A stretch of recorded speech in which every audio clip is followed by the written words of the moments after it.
Hey guys, it's Gary back with a second podcast this week, trying to catch up on spring break. I missed an episode in there by not posting it right, so I wanted to make sure everybody still got all their podcasts they needed this past couple of weeks.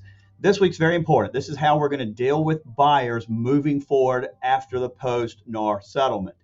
There's one stat that I think explains it all to us. 91% of consumers still believe that real estate agents are an essential part of the transaction in helping navigate through a real estate closing transaction.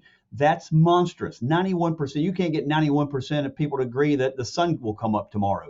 It is amazing that 91% of people agree on anything. So that shows you that this is not a consumer driven issue. This is clearly a lawyer driven issue on a lawsuit. And this is not a change that the consumers are demanding or asking for or even wanting.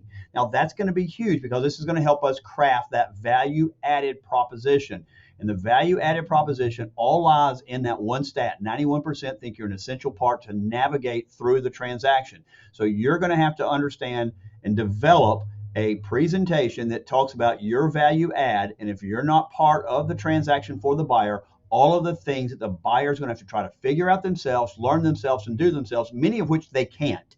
It's also going to show you how, with dealing with a seller, the seller is going to want a buyer to be represented as well, because they're going to have less people to be able to come see their property. They're going to have less or a greater chance of the transaction falling through even after contract signing. So that stat's going to prove what we need and what we knew all along, is that this change is not consumer driven. It's all about this lawyer making money for himself. So I think this is going to be good news for us. These stats are very good news for us. I know they're very good news for us. So take a listen to this week's podcast. We'll be back another week next week with another podcast. Y'all have a great weekend.